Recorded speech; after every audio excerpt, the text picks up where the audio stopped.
Hello everyone, आज date है 3 दिसंबर, यानी कि आज हम 2 दिन का करंट अफेयर देखेंगे, 2 और 3 दिसंबर का। ओके, तो जो जो इंपॉर्टेंट करंट अफेयर हो सकता है हमारे एग्जाम के लिए, उसे हम इस वीडियो में कवर करेंगे। सबसे पहले वीडियो की शुरुआत हम करते हैं कोटेशन से, जो हमें पढ़ाई के साथ साथ एक अच्छा इंसान भी बनाता है। तो आज का कोटेशन है, हर पुरुष की सफलता के पीछे एक स्त्री का हाथ होता है, चाहे वह स्त्री किस रूप में हो, माँ के रूप में, बहन, पत्नी या दोस्त। ओके, यानी कि एक स्त्री हर एक सफल पुरुष के पीछे होती है।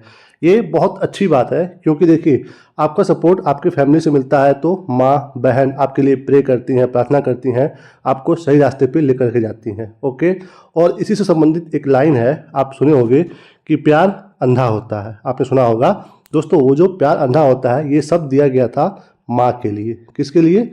माँ के लिए, कि वो बिना जाने कि पेट में मेरे क्या पल रहा है, 9 महीने तक दिक्कत सहते हुए पालती है। बिल्कुल उसी को बोला गया है कि प्यार अंधा होता है। बट आजकल लोग उसको कहीं भी यूज कर ले रहे हैं, जहाँ पे यूज नहीं करना चाहिए। तो जो माँ है, बहन है, पत्नी है, या फिर कोई फीमेल फ्रेंड है, वो हमारी लाइफ के लिए इम्पोर्टेंट होते हैं, अगर वो हमें सही रास्ते पे ले जाने में मदद करते हैं। तो आपके आसपास कोई ऐसा हो जो आपका बिल्कुल मदद कर रहा हो, तो आप उसका सम्मान करिए और उसकी बातों को आप ध्यान से सुना करिए। ओके, चाहे वो माँ हो, बहन हो, पत्नी हो, या फिर कोई फीमेल फ्रेंड हो। चलिए चलते हैं अपने प्रश्न पे। आज का मोस्ट इंपॉर्टेंट करंट अफेयर क्या क्या है दोस्तों। सबसे पहला प्रश्न है आज का, विश्व बैंक की सहायता से भारत के किस राज्य में आर्टिफिशियल इंटेलिजेंस यानी कि एआई केंद्र स्थापित किया जाएगा? तो कौन हेल्प कर रहा है? विश्व बैंक। तो किस राज्य में हो रहा है ये आपको बताना है दोस्तों। सामने यहाँ पे ऑप्शन है, तो ये हो रहा है हरियाणा में। बी, कहाँ पे हो रहा है ये? हरियाणा में एआई केंद्र स्थापित। ओके दोस्तों, देखिए इसके बारे में क्या क्या है। हरियाणा राज्य में जल्द ही किसके द्वारा? वर्ल्ड बैंक की सहायता से ग्लोबल एआई इंटेलिजेंस सेंटर बनाया जाएगा। इसका लक्ष्य क्या है? हरियाणा को वैश्विक शिक्षा केंद्र के रूप में स्थापित करना है, जिससे युवाओं को एआई और आधुनिक कौशल पर प्रशिक्षण दिया जा सके। दोस्तों बात हो रहा है हरियाणा में होने वाला है ये। तो हरियाणा की राजधानी क्या है? चंडीगढ़ है। और ये चंडीगढ़ पंजाब और हरियाणा दोनों राज्यों की क्या है? संयुक्त राजधानी है। यहाँ के प्रेजेंट टाइम में सीएम कौन है? तो वो है नायब सिंह सैनी जी। और यहाँ के राज्यपाल प्रेजेंट टाइम में है बंडारू दत्तात्रेय जी। बात हो रहा है ये हरियाणा का। दोस्तों किसकी मदद से हो रहा है ये? वर्ल्ड बैंक के, यानी कि विश्व बैंक। तो इसके बारे में भी देख लीजिए दोस्तों, एग्जाम में यहाँ से भी क्वेश्चन बार बार आता है। तो इसके बारे में क्या है कि इसका मुख्य उद्देश्य क्या है, क्यों बनाया गया था विश्व बैंक? ये बनाया गया था राष्ट्रों को पुनर्निर्माण और विकास के कार्यों में आर्थिक सहायता देने के लिए। यानी कि विश्व में जो भी देश अपना डेवलपमेंट करना चाहते हो, उनको पैसे की कमी पड़ रही हो, तो वो विश्व बैंक से लोन ले सकते हैं। इसी के लिए ये बनाया गया है। इसका सिद्धांत ही है क्या? Working for a world free of poverty. यानी कि इसका लोगो यही है, मेन सिद्धांत यही है कि हमें दुनिया को गरीबी से मुक्त करना है। ये लोगो है इसका सिद्धांत। पूछ सकता है एग्जाम में कि किस संस्था का ये सिद्धांत है कि हमें working for the world free poverty करना है, तो वो विश्व बैंक का ही ये सिद्धांत है। स्थापना हुआ था 1944 में, और इसका मुख्यालय प्रेजेंट टाइम में कहाँ पे है? वाशिंगटन डीसी में, जो कि किस देश में है? यूएसए में है, यानी कि अमेरिका में है। तो ध्यान रखिएगा इसके बारे में भी। चलिए चलते हैं अगले प्रश्न पे। अगला क्या है? भारत और एडीबी ने किस क्षेत्र के लिए 98 मिलियन का ऋण समझौता किया है? यानी कि कौन से क्षेत्र में एडीबी पैसा दे रहा है भारत को विकास करने के लिए? तो दोस्तों सामने यहाँ पे ऑप्शन है, तो वो है पौध स्वास्थ्य। कौन है? डी, पौध स्वास्थ्य। देखिए इसके बारे में दोस्तों, भारत और एडीबी मतलब एशियाई विकास बैंक। अभी हमने ऊपर पढ़ा था विश्व बैंक के बारे में, और यहाँ पे हम पढ़ रहे हैं एशियाई विकास बैंक के बारे में। इसने क्या किया है? पौध स्वास्थ्य प्रबंधन के लिए 98 मिलियन का ऋण दिया है भारत को। दोस्तों किस चीज़ के लिए? बागवानी के लिए। ओके, पौध स्वास्थ्य मतलब बागवानी के लिए। तो बागवानी के बारे में भी देख लीजिए क्या क्या हमारे एग्जाम में आता है दोस्तों। हमारे एग्जाम में आता है बादाम, सेब, अमरूद आदि जैसे फलों और मेवों की खेती जो होती है, उसे इंग्लिश में क्या कहते हैं? आपके एग्जाम में सीधे आएगा कि फलों की जो खेती होती है या फिर मेवों की खेती, उसको क्या कहते हैं? तो वो दोस्तों पोमोलॉजी कहलाता है। ऐसे एग्जाम में क्वेश्चन आते हैं, इसलिए यहाँ पे आपको बताया जा रहा है अच्छे से। ओके, और यदि आपके एग्जाम में पूछे कि शाकाहारी पौधों की जो खेती होती है, जैसे कि मूली, गाजर, शलजम, फूलगोभी और ब्रोकली, ये सब जो कृषि होती है, खेती होती है, उसको बोलते हैं ओलेरी कल्चर। क्या बोलते हैं? ओलेरी कल्चर बोलते हैं शाकाहारी पौधों की खेती को। ओके, और वहीं अगर पूछे आपको फूलों का और सजावटी पौधों का जब कोई कृषि होती है तो उसको क्या बोलते हैं हम लोग? Flori culture. ओके, और अगर झाड़ियों, पेड़ों और लताओं जैसी नर्सरी फसलों की खेती होती है तो उसको हम लोग बोलते हैं लैंडस्केप बागवानी। ओके, तो ध्यान दीजिएगा, यहाँ पे फलों के लिए पोमोलॉजी और शाकाहारी पौधों की खेती ओलेरी कल्चर, और जो फूलों के लिए होता है फ्लोरिकल्चर होता है, और जो झाड़ियों लताओं के लिए होता है उसको बोलते हैं लैंडस्केप बागवानी। ओके, तो ध्यान रखिएगा, एग्जाम में क्वेश्चन यहाँ से आने वाला है क्योंकि ये भी चर्चा में है। इसके डेवलपमेंट के लिए एशियाई विकास बैंक के द्वारा ऋण लिया गया है। तो देख लीजिए दोस्तों, यहाँ पे एशियाई विकास बैंक के भी बारे में, ये दोस्तों क्यों बना था? एशिया प्रशांत क्षेत्र पर केंद्रित है। तो आपको ध्यान देना है कि ये पूरे विश्व को मतलब नहीं देता है, ये एक एरिया में। कौन सा एरिया? एशिया प्रशांत क्षेत्र। इतने दूर में जो जो देश है वो यहाँ से लोन ले सकते हैं। ओके, एशियाई विकास बैंक से। इसका उद्देश्य क्यों है कि इस एरिया में अगर किसी को अपना डेवलपमेंट करना है तो यहाँ से आप ऋण ले सकते हो। आप अगर गरीबी में हो तो उसको उन्मूलन के लिए आप यहाँ से पैसे ले सकते हो, परामर्श ले सकते हो, कोई तकनीक की सेवाएं ले सकते हो। किससे? एशियाई विकास बैंक से। स्थापना हुआ था 19 दिसंबर 1966 को। ओके, तो ध्यान दीजिएगा 1966 में ये बना था। अभी हमने पहले क्या पढ़ा था? हमने पढ़ा था विश्व बैंक का बारे में जो 1944 में बना था। तो ध्यान दीजिएगा दोनों में अंतर है। इसमें प्रेजेंट टाइम में 69 देश सदस्य हैं। इसका हेडक्वार्टर कहाँ पे है? मनीला में है, यानी कि फिलीपींस देश में है। और हमने पढ़ा था विश्व बैंक का कहाँ पे था? वो था वाशिंगटन डीसी में, यानी कि यूएसए में। और ये है कहाँ पे? फिलीपींस में, एशियाई विकास बैंक का हेडक्वार्टर। चलिए दोस्तों चलते हैं अगले प्रश्न पे। अगला क्या है? मिशन अरुण हिमवीर किस राज्य की सरकार ने लॉन्च किया है? तो कौन सा ये दोस्तों मिशन है? नाम है मिशन अरुण हिमवीर। तो किस राज्य में लॉन्च किया गया है दोस्तों? बताइए आप, सामने यहाँ पे ऑप्शन है। तो ये लॉन्च किया गया है अरुणाचल प्रदेश में। बी। कहाँ पे हुआ है?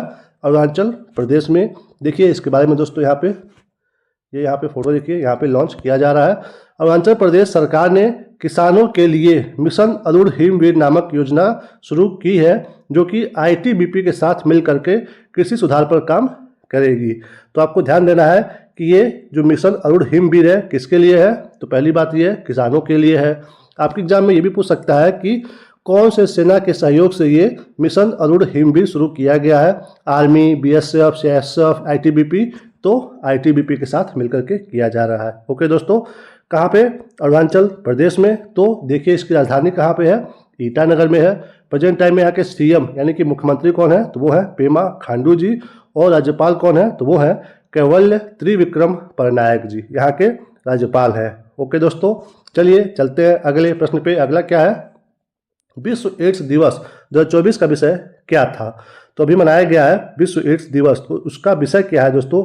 एग्जाम में ऐसा क्वेश्चन आ सकता है क्योंकि दिसंबर के आसपास में हमारा एग्जाम होने वाला है, बहुत सारा एग्जाम। तो ये विषय का जो थीम है ये हमारे एग्जाम के लिए मोस्ट इंपॉर्टेंट है। सामने दोस्तों यहाँ पे ऑप्शन है। तो क्या है इस बार का थीम? तो दोस्तों इस बार का थीम है मेरे स्वास्थ्य मेरा अधिकार। ओके, यानी कि जो मेरा स्वास्थ्य है वो मेरा अधिकार है। ये है इस वर्ष का थीम विश्व एड्स दिवस का। देखिए दोस्तों इसके बारे में, यहाँ पे इसका लोगो है। ये कब मनाया जाता है? 1 दिसंबर को। तो ये दिवस भी इम्पोर्टेंट है, आपको ध्यान देना है। विश्व एड्स दिवस 2024 पर मेरे स्वास्थ्य मेरा अधिकार थीम पर ध्यान केंद्रित किया गया है, जो अधिकार आधारित स्वास्थ्य पर जोर देती है। ओके, कब मनाया जाता है? 1 दिसंबर को। और इसकी शुरुआत कब से हुई है मनाने की? 1988 से। ओके, तो ध्यान दीजिए 1 दिसंबर को। चलिए चलते हैं अगले प्रश्न पे। अगला क्या है दोस्तों?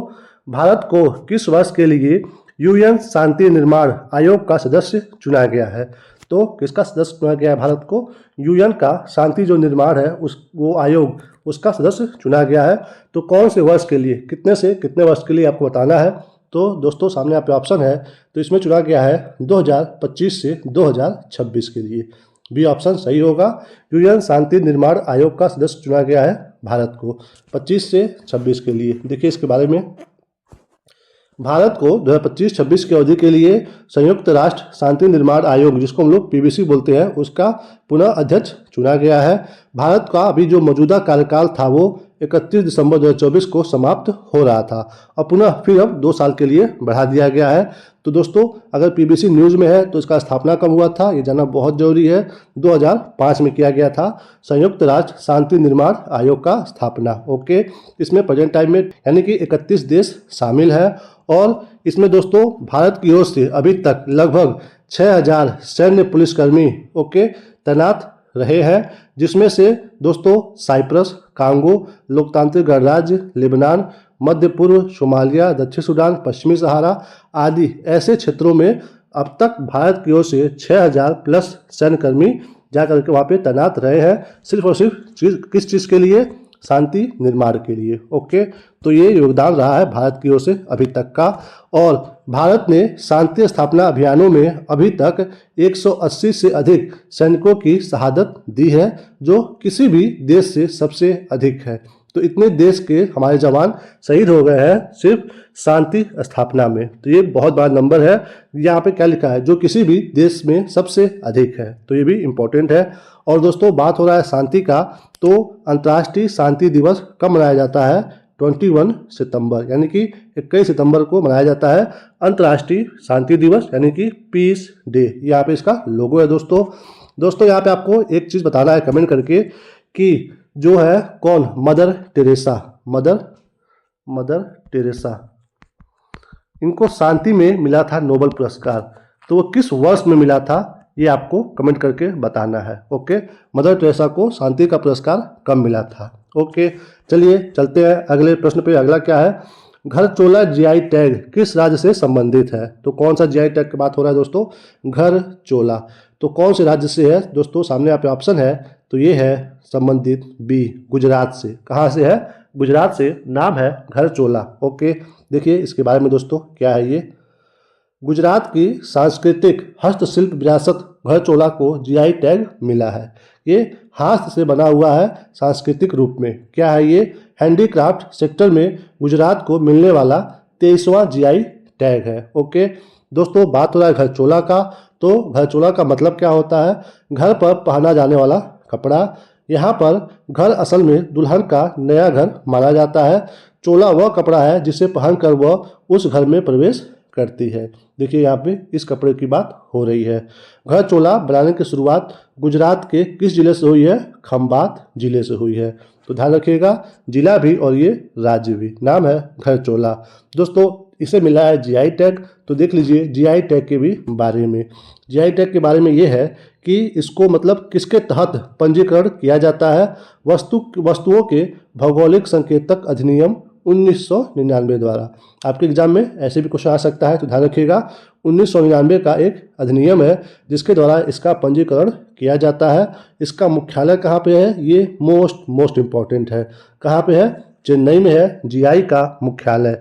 तो आप ध्यान रखिएगा, एग्जाम में आने का संभावना इसका बहुत ज़्यादा है। कहाँ पे है? चेन्नई में है। और दोस्तों अगर कोई भी जीआई टैग किसी चीज़ को मिल जाता है तो वो कब तक के लिए मिलता है? तो वो 10 वर्ष के लिए मिलता है और 10 वर्ष के बाद आपको पुनः उसको एक बार कराना होता है रजिस्टर्ड। तो ये एक बार में 10 वर्ष के लिए होता है। जीआई टैग मतलब आपको पता ही होगा दोस्तों कि वो उस एरिया का, वो उस कंपनी का फिक्स आइटम हो जाता है। अगर उसका कोई नकली आइटम बनाता है तो वो कंपनी चाहे तो उस पर केस कर सकती है। तो ये होता है जीआई टैग। ओके, चलिए चलते हैं अगले प्रश्न पे। अगला क्या है दोस्तों? भारत के किस राज्य में बस संगवारी ऐप लॉन्च किया गया है? तो कौन से ऐप की बात हो रही है? बस संगवारी ऐप किस राज्य में लॉन्च हुआ है दोस्तों, ये बताना है। सामने यहाँ पे ऑप्शन है, तो ये लॉन्च किया गया है छत्तीसगढ़ में। कहाँ पे लॉन्च हुआ है? छत्तीसगढ़ में बस संगवारी ऐप। ओके, देखिए दोस्तों इसके बारे में यहाँ पे संगवारी app simplifying travel for Chhattisgarh locals. Okay, Chhattisgarh के सीएम कौन है? विष्णुदेव राय। ओके, या फिर शाय। बस में यात्रा करने वाले यात्रियों के लिए बस संगवारी ऐप को लॉन्च किया है। किसने किया है? वहाँ के सीएम ने। इस ऐप में बसों की लाइव ट्रैकिंग के साथ उसके शेड्यूल की जानकारी मिलेगी। तो ये बहुत ही अच्छी बात है, जैसे ट्रेन का मिलता रहता है। ऐप में 5000 से अधिक बसों की जानकारी मिलेगी, यानी कि ऑप्शंस बहुत ज़्यादा होंगे। इस ऐप को छत्तीसगढ़ परिवहन विभाग ने तैयार किया है। तो आपको ध्यान देना है कि ये ऐप कौन तैयार किया है। आपके एग्जाम में सीधे पूछ सकता है कि हाल ही में चर्चा में रहा ऐप संगवारी ऐप कौन से राज्य सरकार लॉन्च किया है या फिर किस राज्य सरकार का परिवहन विभाग लॉन्च किया है? तो छत्तीसगढ़, ये भी आप ध्यान रखिएगा। दोस्तों बात हो रहा है छत्तीसगढ़ का, तो हमने यहाँ पे देख लिया कि यहाँ के सीएम है विष्णुदेव राय जी, ओके। और यहाँ के राज्यपाल कौन है? तो वो है रमन डेका। कौन है? रमन डेका। दोस्तों विष्णुदेव कुछ लोग साय बोलते हैं, कुछ लोग साई बोलते हैं, तो वो आप मतलब देख लीजिएगा कि आप क्या बोलते हो, ओके। चलिए चलते हैं अगले प्रश्न पे। अगला क्या है? भारत किस देश के साथ संयुक्त सैन्य अभ्यास हरिमो शक्ति, क्या नाम है अभ्यास का? हरिमो शक्ति, इसका आयोजन हुआ है। तो कौन से देश के साथ हुआ है, भारत करता है ये अभ्यास, आपको बताना है। सामने दोस्तों यहाँ पे ऑप्शन है, तो ये होता है मलेशिया के साथ। किसके? भारत और मलेशिया के बीच में होता है हरिमो शक्ति सैन्य अभ्यास। देखिए इसके बारे में दोस्तों, भारत मलेशिया संयुक्त सैन्य अभ्यास हरिमो शक्ति का चौथा संस्करण आज मलेशिया के पहांग जिले में बेटोंग कैंप में शुरू हुआ है। यानी कि सिंपली आपको ये जानना है कि ये चौथे नंबर का संस्करण था जो कि मलेशिया में हुआ है, ओके। यह अभ्यास कब तक चलेगा? 2 दिसंबर से 15 दिसंबर तक चलने वाला है। और इसमें भारतीय दल का प्रतिनिधित्व कौन कर रहा है? महार रेजिमेंट। तो आपको ये भी ध्यान देना है कि महार रेजिमेंट का जो बटालियन है वो यहाँ पे पार्टिसिपेट कर रहा है भारत की तरफ से। तो ये हो गया 2024 का। 2023 में कहाँ पे हुआ था? नवंबर 2023 में भारत के मेघालय में हुआ था। मेघालय में कहाँ? उमरोई छावनी में। यानी कि 23 में हुआ था भारत के मेघालय में और अब 24 में हो रहा है मलेशिया में। दोस्तों नौसैनिक और कौन कौन सा अभ्यास है जो भारत करता है मलेशिया के साथ? देखिए, तो एक है नौसैनिक अभ्यास, नाम है समुद्र लक्ष्मण। तो ये पहला समुद्र लक्ष्मण कब शुरू हुआ था? 2017 में। कहाँ पे? मलक्का जलडमरू मध्य के बीच में होता है। अभी आपको हम इसका लोकेशन भी दिखाते हैं। तो ये पहला था 2017 में। और तीसरा कब हुआ है? अभी हाल ही में, ये दोस्तों फरवरी से मार्च के बीच में 2024 में हुआ है। कहाँ पे? विशाखापट्टनम में आयोजित हुआ है। क्या नाम है? समुद्र लक्ष्मण, जो कि होता है नौसैनिक अभ्यास भारत और मलेशिया देश के बीच में। देखिए दोस्तों एक और वायुसेना अभ्यास, क्या नाम है उसका? उड़ान शक्ति, भारत और मलेशिया के बीच में होता है। पहली बार ये शुरू हुआ था 2018 में और अभी हाल ही में ये हुआ है 5 से 9 अगस्त 2024 में मलेशिया के कुआंतान एरिया में, ओके। ये दोस्तों ऐसे अभ्यास होता है। कहाँ की बात हो रही है? अभी हमने यहाँ पे देखा था, ये देखिए स्ट्रेट ऑफ मलक्का, ये यहाँ पे अपना प्यारा भारत, ओके। यहाँ पे देखिए मलेशिया है, यहाँ पे सिंगापुर है, ये देखिए Vietnam, Cambodia, Thailand, Burma, Bangladesh. तो ये इसका लोकेशन है, यहीं पे है स्ट्रेट ऑफ मलक्का। तो ये भारत से इसका स्थिति लोकेशन आप देख सकते हैं। चलिए दोस्तों चलते हैं अगले प्रश्न पे। अगला क्या है? 13वें राष्ट्रीय बीज सम्मेलन का उद्घाटन कहाँ किया गया है? तो कौन से सम्मेलन की बात हो रही है? 13वें नंबर की राष्ट्रीय बीज सम्मेलन की। तो दोस्तों सामने यहाँ पे ऑप्शन है, कहाँ पे हुआ है ये ए वाराणसी में आयोजित किया गया है 13वां राष्ट्रीय बीज सम्मेलन। देखिए दोस्तों इसके बारे में, ये यहाँ पे इसका, ये देखिए यहाँ पे इसका फोटो है। केंद्रीय कृषि और किसान कल्याण मंत्री कौन है? श्री शिवराज सिंह चौहान। इनके द्वारा वाराणसी में 13वें नंबर का राष्ट्रीय बीज सम्मेलन का उद्घाटन किया गया है। इस वर्ष का थीम क्या है? बीज क्षेत्र में क्षेत्रीय सहयोग, भागीदारी और ज्ञान के आदान प्रदान को बढ़ावा देना, ये है इस वर्ष का थीम। और उद्देश्य क्या है? बीज क्षेत्र में प्रमुख मुद्दों और प्रगति पर विचार विमर्श करना, ओके। दोस्तों यहाँ पे ध्यान दीजिए, तिलहन और बाजरा की खेती बढ़ाने के लिए 200 बीज पार्कों का योजना बना है। कहाँ पे? यूपी में, उत्तर प्रदेश में, कृषि नेतृत्व को मजबूत करने के लिए। तो आपको यहाँ पे ये भी ध्यान देना है कि एग्जाम में अगर पूछे कि किस राज्य में 200 बीज पार्कों का निर्माण होने वाला है, तो वो यूपी में होने वाला है। यहाँ से ऐसे भी एग्जाम में क्वेश्चन आ सकता है, ओके दोस्तों। इसी के साथ इस वीडियो को यहीं पे हम समाप्त करते हैं। Thank you for watching. इस वीडियो से आपकी थोड़ी सी भी जानकारी बढ़ी हो, थोड़ी सी भी, तो प्लीज़ चैनल को सब्सक्राइब जरूर करिए, वीडियो को लाइक करिए, शेयर करिए अपने दोस्तों में और कमेंट करके बताइए कि आपको वीडियो हमारा कैसा लगा। अच्छा या बुरा जैसा भी लगा हो आप कमेंट करके हमें बता सकते हैं। आपका एक कमेंट हमें बहुत ही मोटिवेट करता है कि हम आपके लिए अच्छा से अच्छा कंटेंट लेकर के आए, ओके।